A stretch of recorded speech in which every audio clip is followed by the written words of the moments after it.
of thermodynamics that is commonly associated with the steam engines of the 19th century, there are a set of laws that governs everything from black holes to the evolution of life. And now with modern technologies going smaller and smaller to the atomic scale really, these laws have to be put to the test in a completely new realm in which fluctuations are significant, quantum effects are important. And so quantum thermodynamics is a rapidly advancing field of science that it's focusing on studying thermodynamics in this new setting.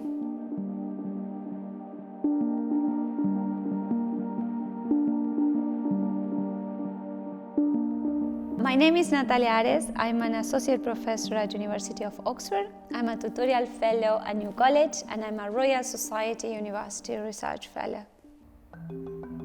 I lead a group that harnesses the capabilities of nanoscale devices to explore thermodynamics in a quantum realm. My group also develops machine learning-based approaches for qubit control. The program we are part of is called Information as Fuel, and that's because information has a very significant role in thermodynamics.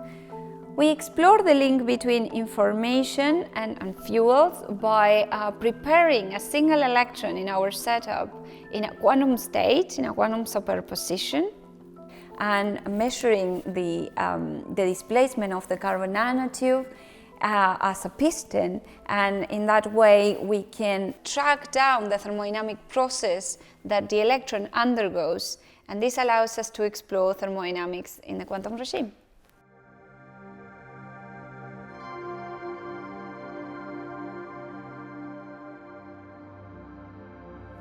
Carbon nanotube devices are unique platforms to study quantum thermodynamics because they bring together different ingredients.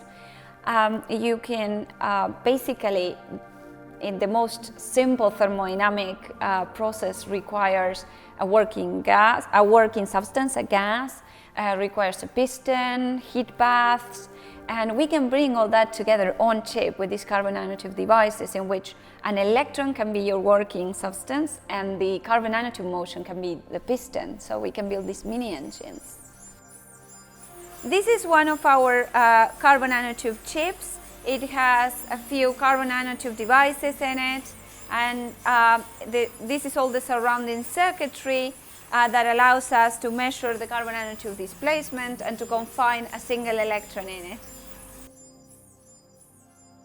The reason we want to build these mini engines is because we can prepare our electrons in quantum states, in superposition states, and by measuring the motion of the carbon nanotube, our piston, we can basically track the thermodynamic processes of that electron in the quantum realm.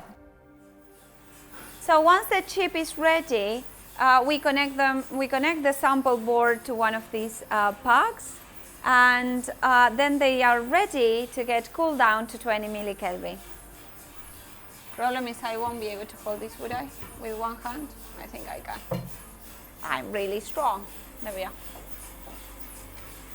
So we insert this puck inside this loader, and the loader just is placed just below the fridge.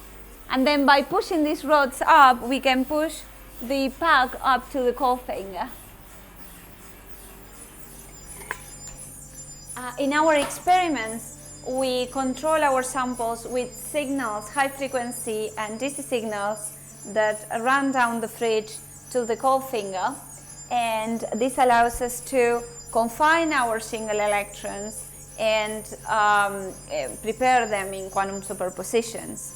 They also allow us to measure the motion of the carbon nanotube with very high precision. We can measure approximately 50 atomic diameters in the displacement of these tubes. So this is our dilution refrigerator, which allows us to cool down our samples to a 20th of a degree above absolute zero. Our sample sits here at that temperature, with multiple coaxial connections for high frequency signals that allow us to control our sample, as well as DC signals. So you can see some filtering, and there is the dilution unit where there is a mixture of helium-3 and helium-4 that does the magic of cooling down to these temperatures. And you see, well, these are the coaxial lines as well that allow us to apply the high frequency signals all the way up. These different plates are at different temperatures. This is at 20 millikelvin, 100 millikelvin, 600 millikelvin approximately. Then this is a 4K plate and a plate at around 77 Kelvin. These are the thermometers that allow us to measure the temperature in the mixing chamber at 20 millikelvin. It's not easy to measure temperatures so low with this precision.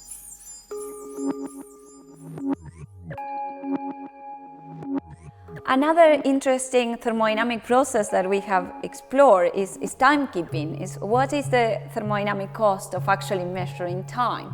Because clocks are essentially engines that consume resources in order to produce an accurate tick. In our latest study, we built a clock, and our clock consisted of a vibrating membrane integrated into an electronic circuit, and we could measure the entropy dissipation of that clock. So the oscillations of the membrane provided the ticks. And we could measure the entropy produced by this clock by measuring the heat loss of that particular circuit. And what we found is that by providing more heat to the membrane, the oscillations increased, and it was easier to measure time and to be more accurate at measuring time.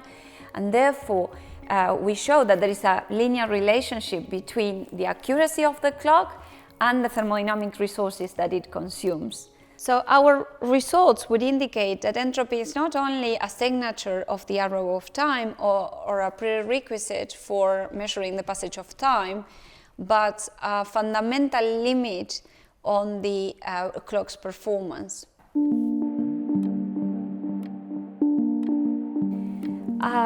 We quickly realized that as the complexity and the number of quantum devices to be controlled grows, the tasks of tuning and characterization are just too hard for humans. So our machine learning approaches do not actually help, but do the full job for us of tuning and calibrating. We recently demonstrated that a machine learning based approach is able to tune a quantum device from scratch faster than human experts. It's been transformative really for our lab and for many labs around the world that work with us.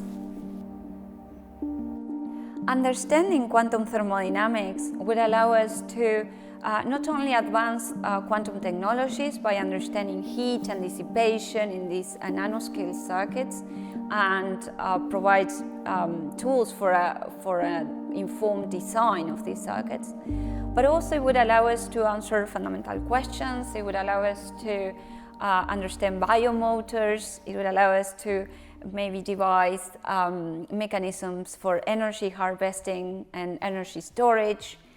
So there are many applications for this work. It is an amazing time to be working in this field because different things are coming together, the devices, the theory, and it's amazing to be witness of these processes in the lab and having the opportunity to actually, witness these processes in the lab. That's just fantastic.